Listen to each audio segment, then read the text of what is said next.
Mientras mi abuelo estaba en cuidados intensivos, mis propios padres retiraron $990,000 de mi cuenta, el dinero que había ahorrado para salvarlo. Mi hermana sonrió con desdén. Necesitamos ese dinero más que él. Mi padre dijo, debería morirse. Y entonces, ¡bang! La puerta principal se abrió de golpe. Hola, soy la nieta que intentaron borrar. Mientras mi abuelo yacía en cuidados intensivos luchando por su vida, mis propios padres me robaron hasta el último céntimo que había ahorrado. $990,000, dinero destinado a salvarle.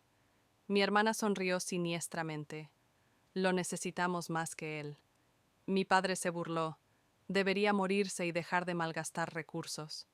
Me quedé allí de pie, sin poder respirar, sabiendo que no tenía ni idea de lo que iba a hacer a continuación. Antes de empezar, ¿qué hora es y desde dónde me escuchas? Y dime, si tu propia familia te traicionara así, ¿qué harías? El timbre de mi teléfono cortó el silencio como una cuchilla afilada. Eran casi las 10:30 de la noche, y yo estaba sentada a la mesa de mi cocina ordenando facturas para el suministro del ecógrafo. Las hojas de la ventana crujían en la calzada con la brisa de octubre, y por un momento consideré la posibilidad de ignorar la llamada hasta que vi el número del hospital. Señora Caldwell, soy el doctor. Morrison. El estado de su abuelo ha cambiado. Su corazón está en estado crítico. Puede que tengamos que operar antes de lo esperado, posiblemente en una semana. El resto de sus palabras fueron borrosas, pero pude oír la urgencia en su voz. Se me oprimió el pecho. Le había prometido a Franklin hacía años, después de su primer infarto, que siempre estaría preparada. Colgué el teléfono, cogí el portátil y entré en la cuenta de ahorros que había abierto para él. $990,000, intactos durante casi 2 décadas, son suficientes para cubrir los mejores cuidados que el dinero puede comprar. Esa cifra siempre me ha dado una extraña tranquilidad, como un ancla. Esta noche me ha parecido un salvavidas. No he dormido mucho. El hospital lo mantuvo estable por el momento, pero yo sabía que la operación no era barata, y los buenos médicos tampoco lo son. Por la mañana volví a mi escritorio con el café en la mano, me conecté de nuevo para comprobar los detalles del traslado. La pantalla se cargó y contuve la respiración. El saldo, $0. Actualicé la página 2, 3 veces, el mismo resultado. Inmediatamente llamé al banco con la voz temblorosa. El representante al teléfono estaba tranquilo, casi ensayado. Los fondos se retiraron ayer por la tarde, señora, con la autorización de sus codeudores. ¿Cofirmantes? Sí. Marcus y Patricia Caldwell, mis padres. El aire de la habitación pareció diluirse. Esta cuenta era mía, construida a lo largo de años de largas horas, sucio trabajo de almacén y trabajos ocasionales. La historia de los cofirmantes era de cuando apenas tenía 20 años. Trabajaba a tiempo parcial y necesitaba sus firmas para abrir la cuenta. Nunca pensé que la utilizarían, así que les llamé. Mi madre contestó al segundo timbrazo, con un tono despreocupado, como si estuviéramos hablando de la compra. Ah, este dinero. Lo necesitábamos para algo más importante. ¿Más importante? Podía oír la incredulidad en mi propia voz. El abuelo está en cuidados intensivos. Ese dinero era para él. La voz de Bethany irrumpió desde el fondo, empapada de satisfacción. Necesitamos ese dinero más que él. Ya ha vivido bastante. Agarré el teléfono con tanta fuerza que los nudillos se me pusieron blancos. No puedes. No seas dramática, interrumpió mi madre. Somos una familia. Compartimos lo que tenemos. Colgué el teléfono antes de decir algo de lo que no pudiera retractarme. Mis ojos se posaron en el pequeño reloj de bolsillo de latón que había sobre mi escritorio, un Franklin. El tic-tac constante llenaba la habitación, un recuerdo silencioso del hombre que me enseñó a mantenerme erguida. Lo llevó durante décadas en la fábrica de piezas de automóviles. Pasé el pulgar por su desgastada superficie como solía hacer de niña, sentada a su lado en el columpio del porche. A primera hora de la tarde, conducía mi Honda Pilot hacia la casa de mis padres en Sacramento.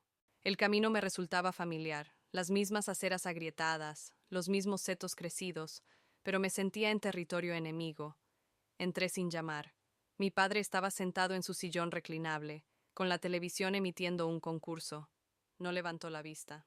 «Sabes», me dijo, «debería morirse y dejar de malgastar recursos». Lo dijo así, como si hablara de un viejo electrodoméstico averiado. Sin atisbo de tristeza, sin vergüenza, solo frío sentido práctico. Me quedé de pie, con la mandíbula tensa y el corazón palpitante. Cada palabra que quería decir estaba en la punta de la lengua, pero antes de que pudiera hablar, el sonido de pasos pesados retumbó en el porche. Entonces, ¡pum! La puerta principal se abrió de golpe. Un hombre de uniforme entró con un grueso sobre en la mano. Sus ojos recorrieron la habitación con calculada precisión antes de posarse en mi padre. A mi padre se le fue el color de la cara.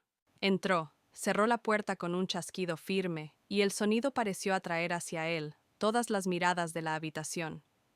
La televisión seguía murmurando en un rincón, algún presentador de un concurso riéndose de un chiste que a nadie de los presentes le hacía gracia. El hombre del uniforme no se molestó en presentarse, no apartó los ojos de mi padre. Su tono no era alto, pero transmitía autoridad como el reloj de un tribunal. Mi padre se desplomó en la silla, con el pulgar sobre el mando a distancia. ¿Quién llama? James Morrison, Servicio de Proceso. Me enseñó una cartera de cuero con una identificación y me tendió un pesado sobre. Esto es para ti. Papá no lo cogió inmediatamente. Miró a mamá, como si pudiera rechazarlo con un movimiento de muñeca. Ella se cruzó de brazos y sacudió la cabeza, una pequeña advertencia para que mantuviera la calma. Bethany ya estaba de pie, curiosa y sonriente como si fuera la hora de desenvolver un regalo de cumpleaños. «Puedes dejarme esto», dijo. «Es para Marcus», respondió James, con paciencia pero con firmeza. «Acuse de recibo, por favor». Papá finalmente se levantó, el sillón reclinable crujiendo bajo él, y aceptó el sobre. Sus dedos se clavaron en la costura, como si fuera a lastimar el papel por atreverse a aparecer en nuestra sala de estar. No lo abrió. Primero me miró a mí, luego a mi madre, y solo cuando Bethany dijo, «Oh, por el amor de Dios, mira lo que es». Metió el dedo bajo la solapa. El olor me llegó antes que las palabras. El café era la mezcla de Franklin. Siempre que venía traía una jarra, y juraba que sabía mejor en aquella vieja lata de metal que cualquier cosa recién sacada de la estantería. El aroma perduraba en la casa como perdura un himno después de una misa dominical. Por un segundo, alivió la tensión bajo mis costillas. Entonces, la voz de Bethany lo interrumpió. ¿Se supone que esto debe asustarnos? Se acercó tanto al hombro de mi padre que su pelo tocó la página. ¿Qué dice? Papá hojeó las primeras líneas, con un color aún más serio. «Es un mensaje», murmuró. James se acercó, tan tranquilo como un taquígrafo judicial. «Un aviso oficial de una investigación financiera pendiente relacionada con una retirada de fondos de una cuenta de ahorros segura. Es solo preliminar, no una demanda. Esto deja las cosas claras». Mamá emitió un sonido a medio camino entre una risa desdeñosa y un suspiro. «Esto es ridículo. Somos una familia. Las familias se cuidan unas a otras». ¿Vaciando la cuenta destinada a pagar su operación? «Component placement», pregunté, manteniendo la voz firme.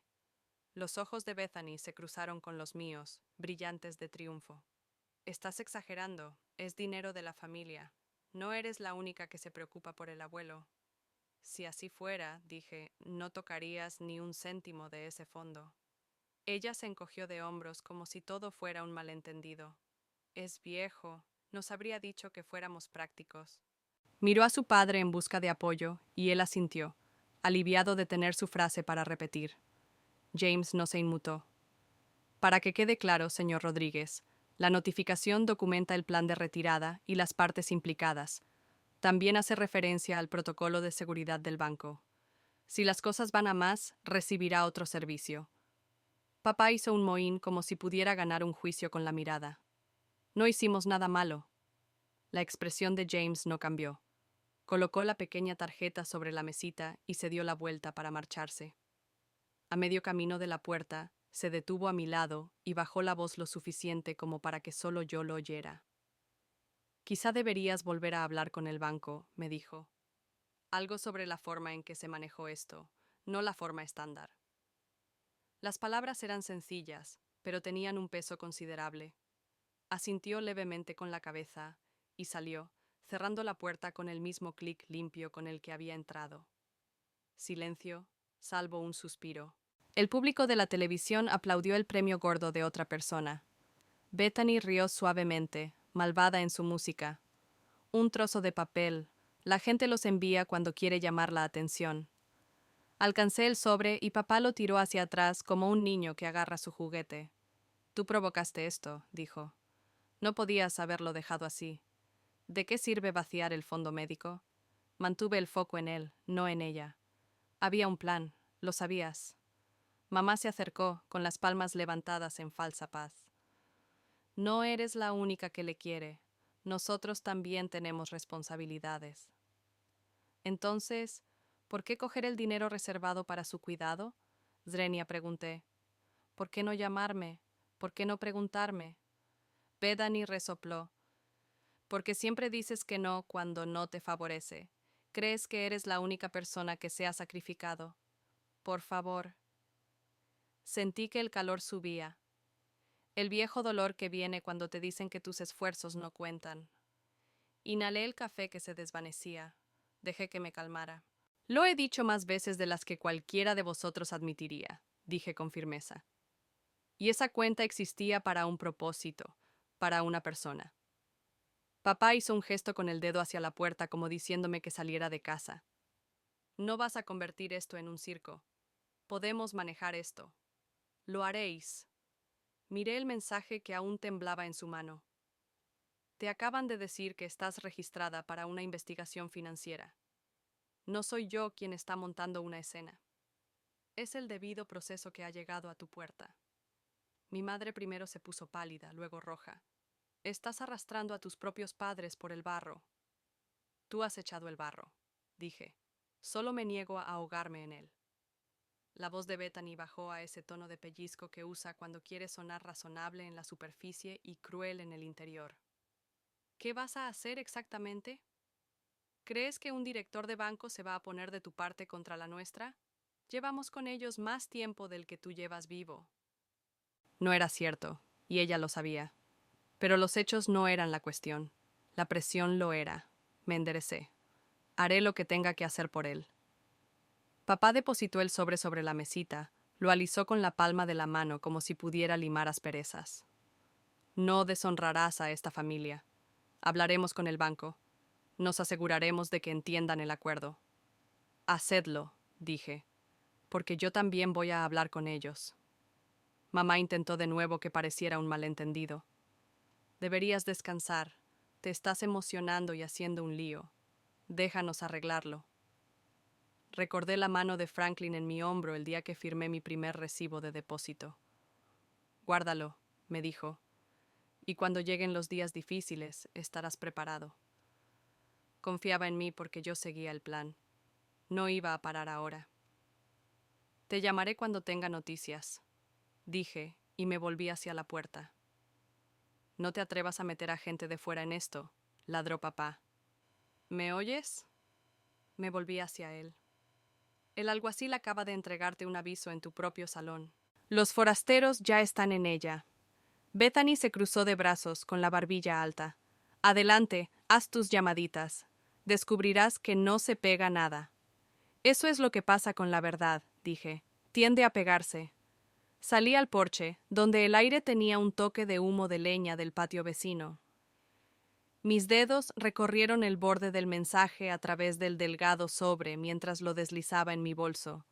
Un registro, un sello de tiempo, algo sólido en un día que era cualquier cosa menos eso. Detrás de mí, las voces se alzaron y luego callaron. No me quedé a descifrarlas. Necesitaba una dirección, no más ruido.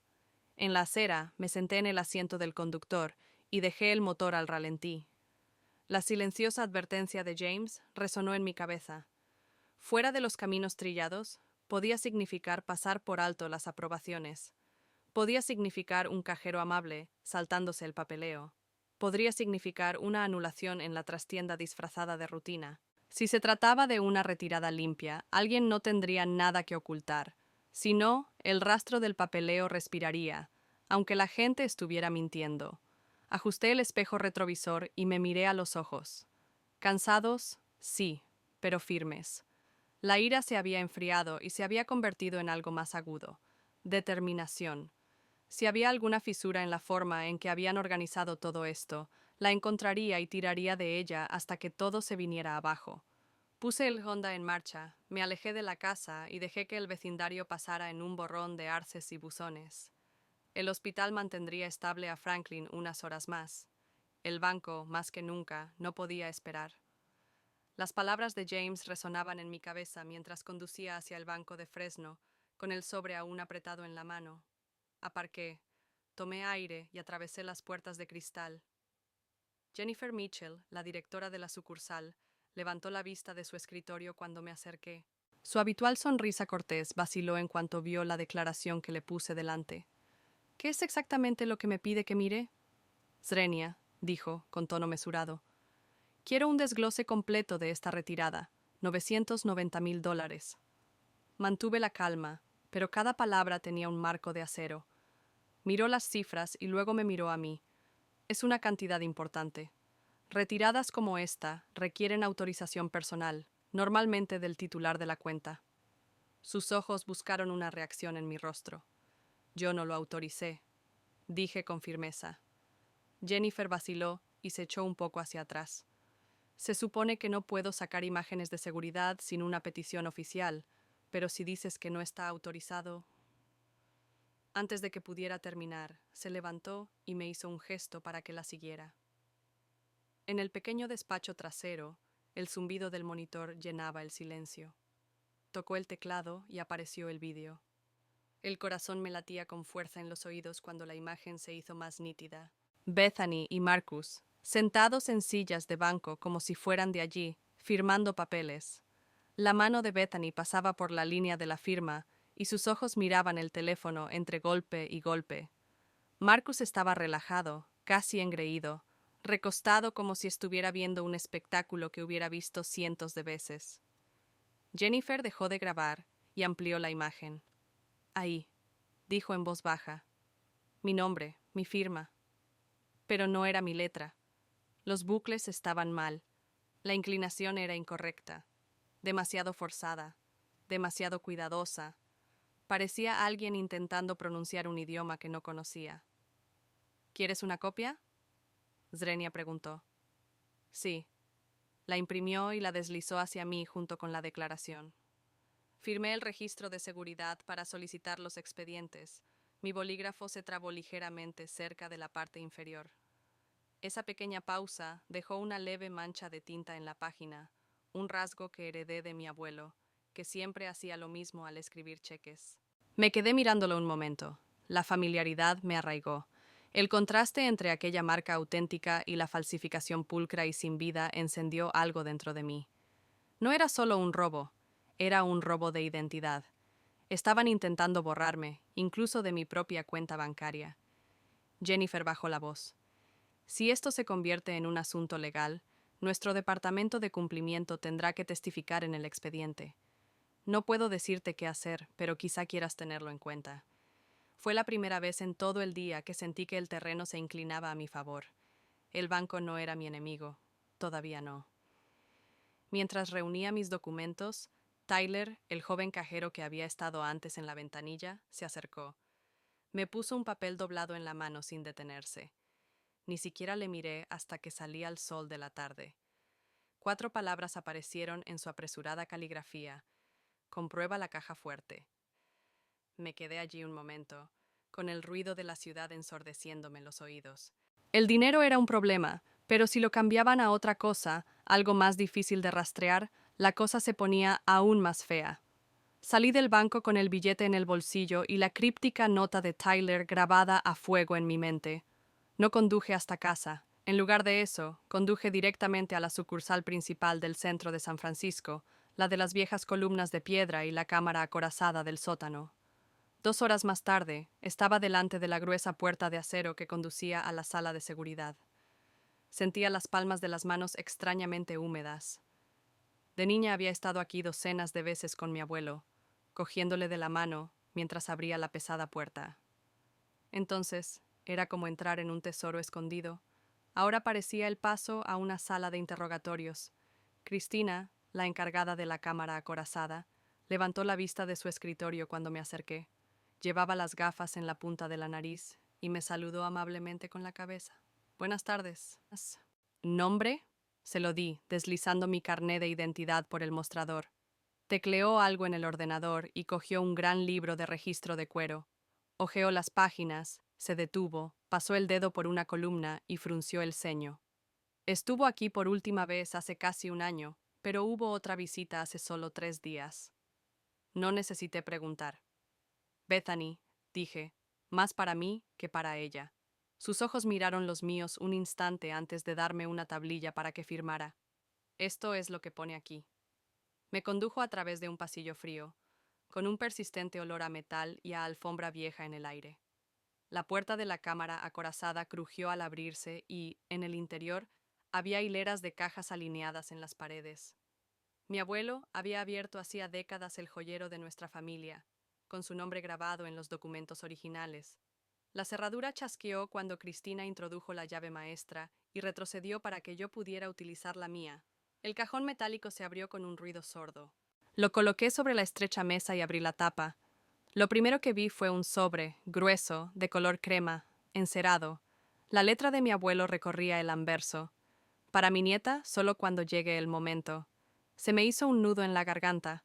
Pasé el dedo por encima de la escritura, pero no lo abrí. No lo abrí todavía. En la parte inferior había varios recibos doblados. Los abrí uno a uno. Eran recibos de compra de lingotes de oro con la misma fecha que la retirada de $990,000. Se me revolvió el estómago. Aquí no había oro.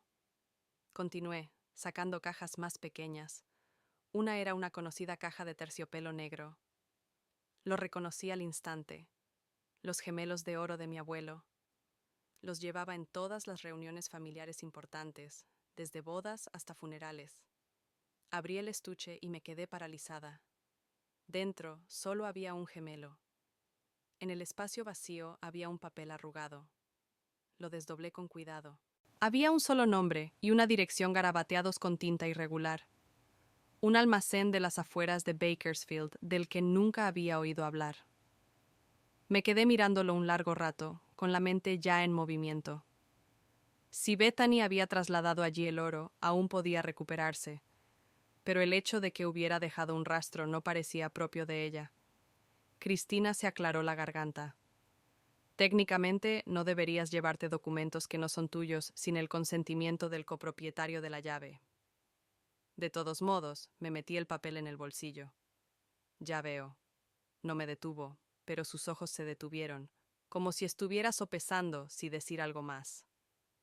Cerré la caja, la empujé contra la pared y la seguí. El aire frío del sótano dio paso a un vestíbulo más cálido, con la luz del sol derramándose sobre el suelo de mármol. Fuera, respiré hondo, saqué el móvil del bolso y empecé a caminar hacia mi onda. Fue entonces cuando zumbó. El mensaje era breve. Estás cavando demasiado profundo. Detente ahora o morirá. Me detuve en seco en la acera, con las palabras nadando ante mis ojos. No necesitaban nombrarlo.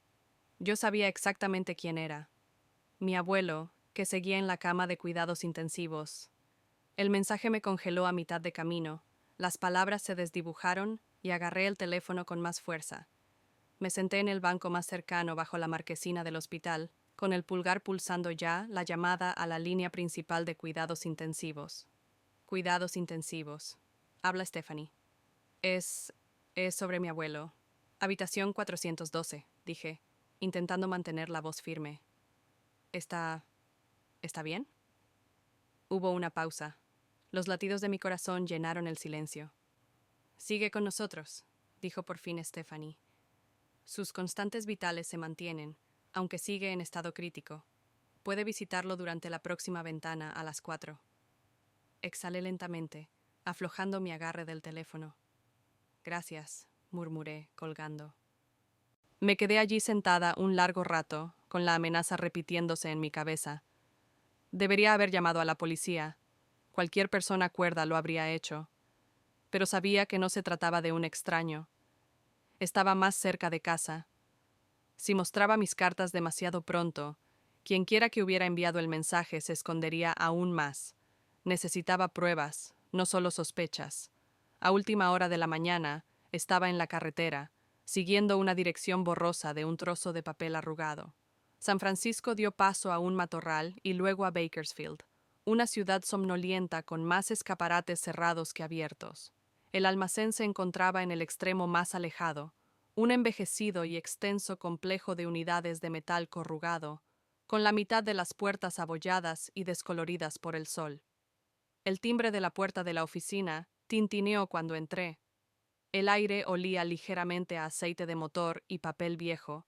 Detrás de la mesa había un hombre de unos 60 años, con las mangas de la camisa de franela remangadas hasta los codos y las gafas de leer colgando de una correa. Su etiqueta decía Ron. «Buenas tardes», dijo sin levantar la vista de la caja registradora. «¿Viene a pagar o a vaciar?» «Estoy aquí para acceder a la unidad», dije, deslizando la dirección hacia él. La miró y volvió a mirarme, escéptico. «No sin un inquilino registrado o una orden judicial. ¿Tiene alguna de las dos cosas?» Metí la mano en el bolso y coloqué un gemelo de oro sobre el mostrador. Pertenecía a la persona que lo alquiló. Sus ojos se fijaron en el gemelo durante un buen rato. Alargó la mano y lo hizo girar. No había visto uno de estos en... bueno, mucho tiempo. Eres pariente de Franklin. Mi abuelo, dije. Algo en sus hombros se relajó. Sin decir nada más, metió la mano bajo el mostrador, sacó un manojo de llaves y me indicó que siguiera. La unidad estaba cerca de la parte trasera. La puerta metálica crujía al levantarse. Una corriente de aire viciado y polvo me golpeó primero. Dentro había hileras de cofres de madera apilados como un extraño tesoro escondido, cada uno con etiquetas de envío de ciudades que reconocía y otras que no. Contra la pared del fondo había una mesa desvencijada llena de registros. Abrí uno, escudriñando las páginas de letra pulcra e inclinada. Transacciones que pasaban por nombres de empresas desconocidas, cantidades que me revolvían el estómago. Entonces mi mano tocó el fondo del escritorio y se enganchó en algo. Me agaché y toqué el panel suelto hasta que se desprendió. Dentro había una pequeña caja negra. La abrí y encontré una cámara de vídeo, sin batería desde hacía tiempo, y un montón de tarjetas SD. Cada una estaba etiquetada con una fecha. Una de las fechas me hizo contener la respiración. El mismo día de la retirada de $990,000. Ni siquiera esperé a salir del sitio. Sentado en mi Honda con el portátil apoyado en la consola, introduje la tarjeta. La grabación era granulada, el ángulo ligeramente desviado, como si la cámara hubiera estado oculta. Bethany estaba sentada en el escritorio frente a nuestro padre, con una amplia sonrisa, y un hombre de traje oscuro a su lado. Intercambiaban papeles. Entonces el hombre empujó una pesada caja sobre la mesa. La voz de Bethany era tan clara que escocía. «Nunca lo sabrá hasta que sea demasiado tarde». Lo repetí, con la bilis subiendo por mi garganta. En el segundo pasillo, algo más me llamó la atención. Una placa prendida en el bolsillo de un hombre trajeado. Me acerqué y entrecerré los ojos. No era un distintivo corporativo. Era la placa de una enfermera del mismo hospital donde mi abuelo yacía, conectado a las máquinas. La placa de la enfermera se grabó a fuego en mi mente como una señal de advertencia que no podía ignorar. Para cuando el sol se puso en el horizonte, estaba de vuelta en el hospital de Sacramento, moviéndome por los pasillos con esa hiperconciencia que tienes, cuando sabes que el peligro está cerca, pero aún no puedes demostrarlo. La unidad de cuidados intensivos era más silenciosa por la noche. El zumbido de las máquinas se mezclaba con los pasos amortiguados sobre el suelo pulido.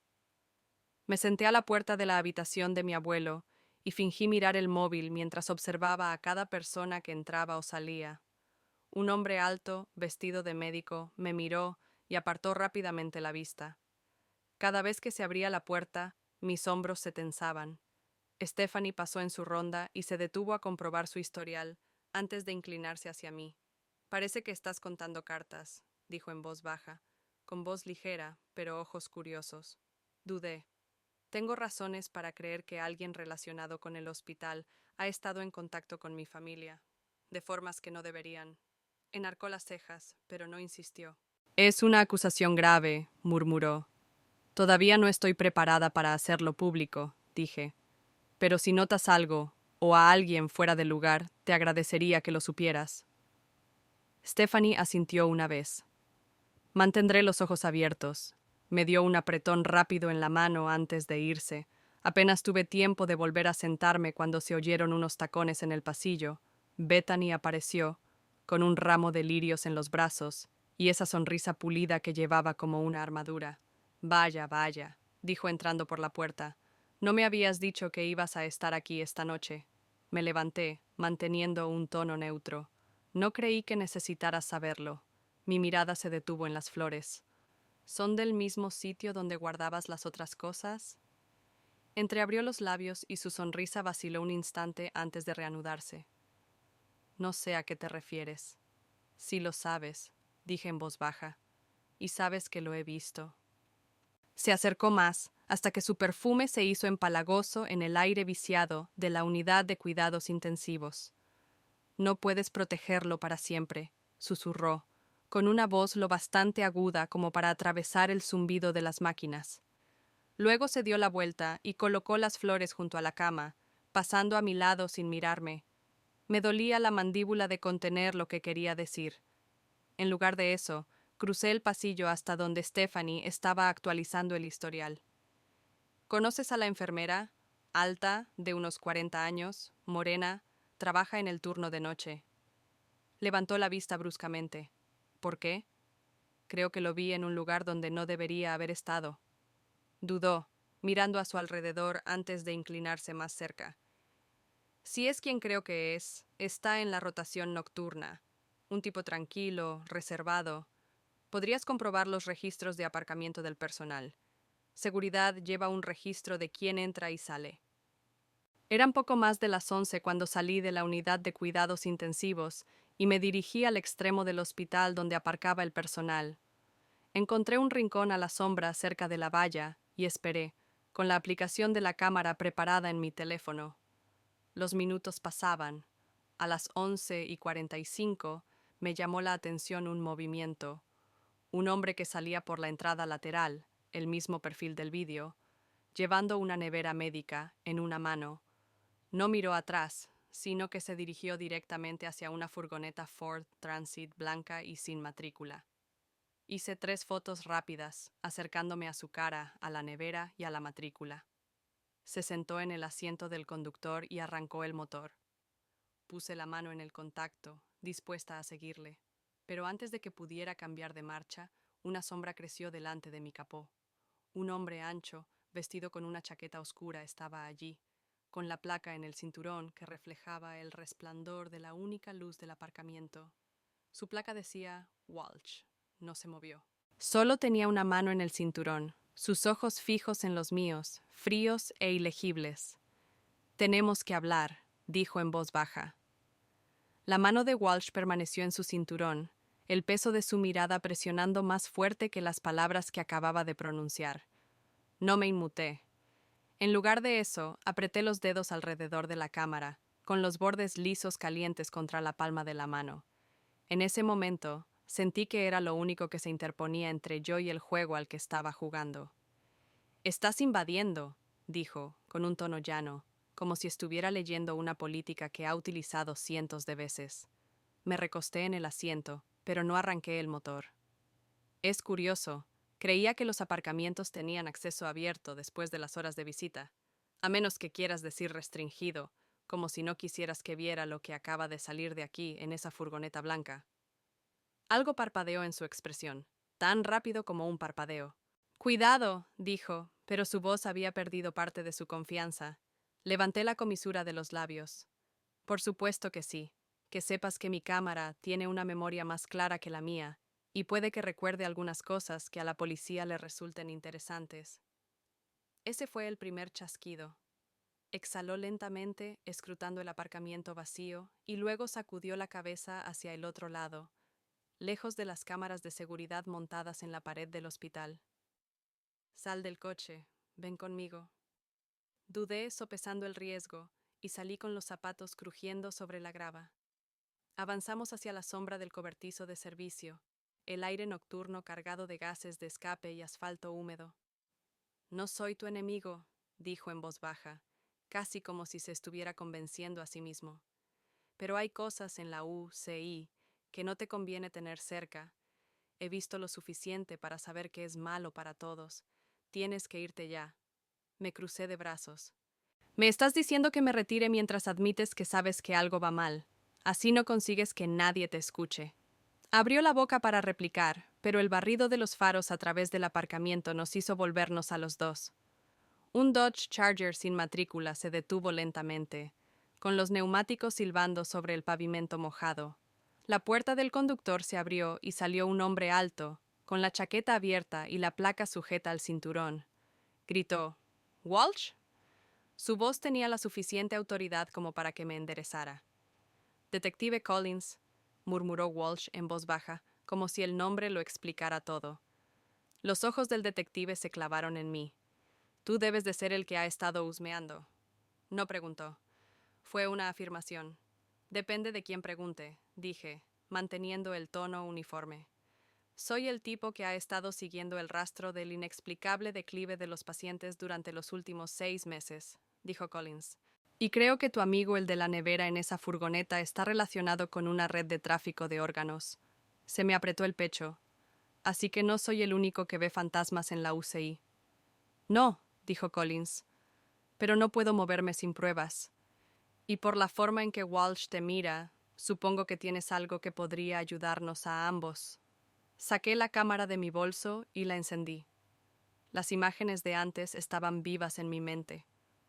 Si te doy las fotos, me dirás cualquier cosa que pueda ayudar a mantener vivo a mi abuelo, asintió una vez. Trato hecho. Se lo entregué. Collins se desplazó por las fotos con el pulgar fijo en el botón. Luego se detuvo, frunciendo el ceño. ¿Dónde están? Están ahí, dije rápidamente. 3 fotos, una cara, un frigorífico y una matrícula. Las tomé no hace ni 15 minutos. Collins giró la cámara para que pudiera ver la galería vacía. No había fotos, ni siquiera las antiguas. Se me cayó el estómago. Te lo juro, empecé, pero me detuve al notar que Walsh me observaba, con expresión ilegible. Parece que vamos a tener que atraparlo otra vez, dijo Collins con calma, volviendo a poner la cámara en mi mano. En la escena del crimen. Su tono no era impaciente, era comedido, como si ya estuviera planeando su próximo movimiento en su cabeza. Una sirena lejana recorrió las calles de Sacramento, apagándose a medida que avanzaba. Collins se acercó y bajó la voz hasta que solo yo pude oírlo. Mañana por la noche te necesitaré en la UCI a las 2:17 en punto. No le pregunté a Collins por qué era esa hora. Lo único que sabía era que tenía 24 horas para mentalizarme y estar preparada. La noche siguiente, el hospital era un lugar diferente. Tranquilo, desprovisto del caos del día, iluminado por ese resplandor pálido y antinatural que hace que cada sombra sea más larga de lo debido.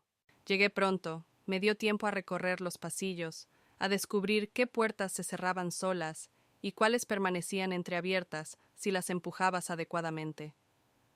La planta de cuidados intensivos parecía como si el aire hubiera estado retenido demasiado tiempo, quieto, estancado y a la escucha. Collins ya estaba en una sala de observación sin utilizar, oculta tras unas puertas dobles. Una única lámpara de escritorio iluminaba el espacio, ensombreciendo la mitad de su rostro. «Ciérrala», murmuró, señalando con la cabeza la puerta que había detrás de mí. Cuando se cerró, deslizó el picaporte por la mesa.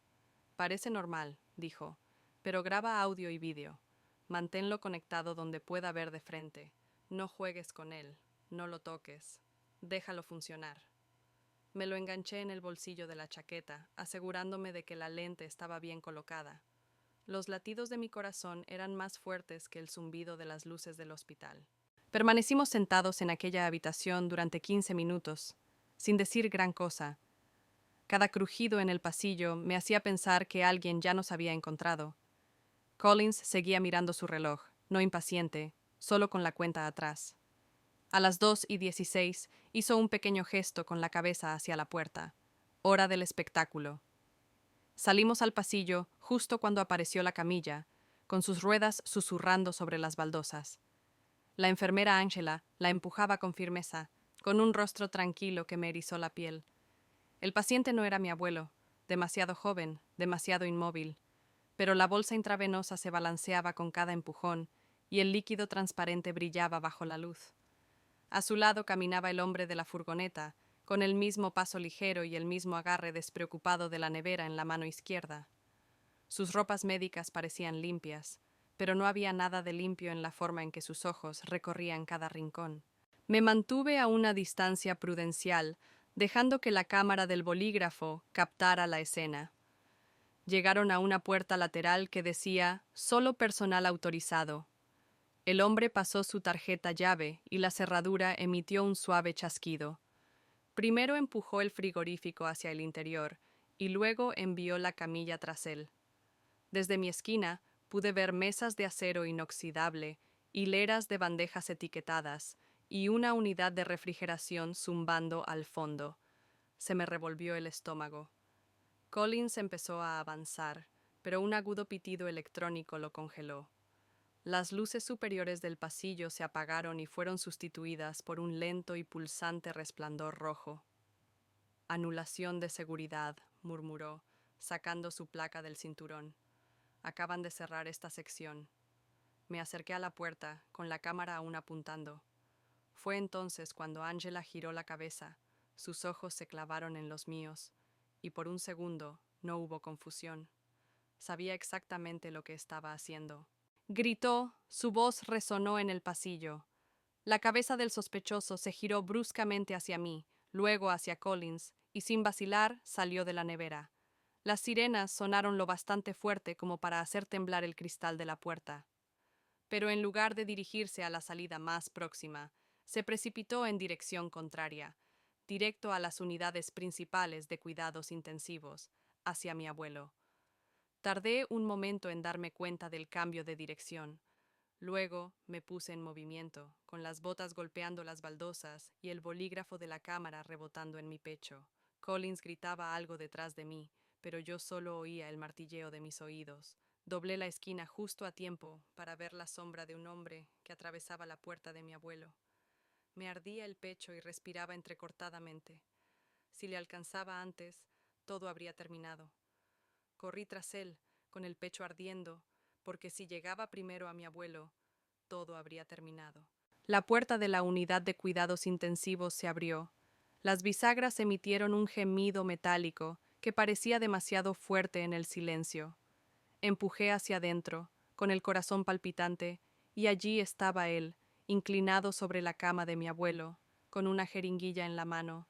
Se movía con rapidez, pero tenía los ojos fríos, fijos en el puerto intravenoso como si fuera una diana. Antes de que pudiera gritar, Collins estaba sobre él. El sonido de los cuerpos golpeando las baldosas fue agudo, seguido de la jeringuilla rodando por el suelo y girando hasta detenerse cerca de mis botas. El peso de Collins lo inmovilizó. Su voz era un gruñido controlado mientras llamaba a seguridad. Dos guardias irrumpieron, y en el mismo instante otro par entró por la puerta opuesta con la enfermera Angela en brazos. Ella no forcejeó, no habló, solo mantuvo la mirada baja, como si ya hubiera decidido que no había salida. Me volví hacia mi abuelo.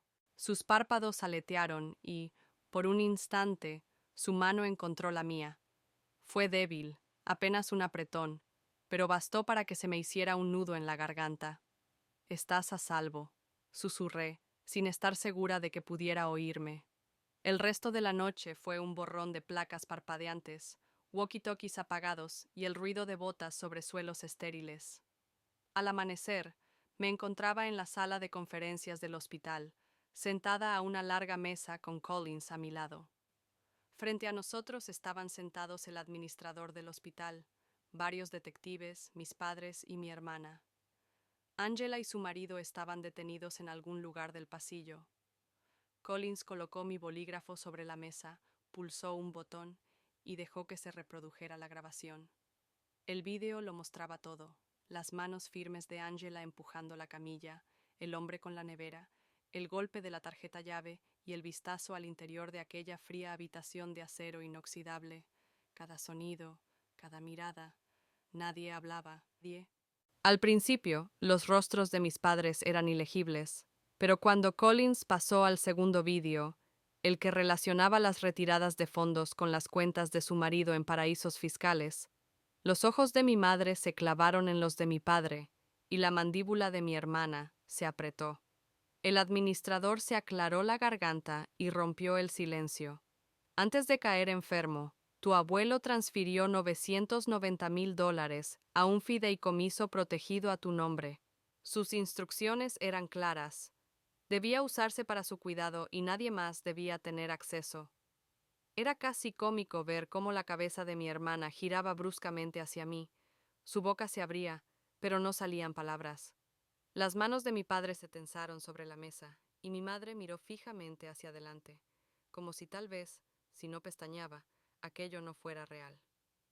El administrador empujó hacia mí una serie de documentos. Se les ha cancelado el acceso a todos los bienes de la familia, con efecto inmediato.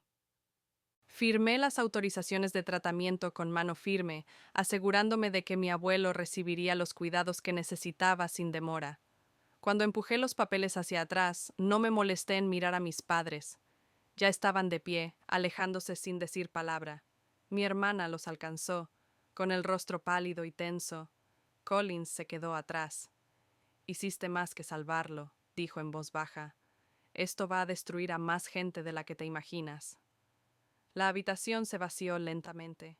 El caos de la noche se asentó en una especie de calma que resultaba extraña después de todo el ruido. Recogí mis cosas, el peso de la pluma ahora más liviano, ahora que su trabajo estaba hecho. Caminando de vuelta a la habitación de mi abuelo, sentí el primer respiro real que había tomado en días. La temprana luz del sol se colaba por las persianas, dibujando suaves líneas en su manta. Acerqué una silla, me senté a su lado y dejé que mis hombros se relajaran por fin. Por primera vez en semanas, no pensé en lo que me habían quitado, solo en lo que había luchado por proteger.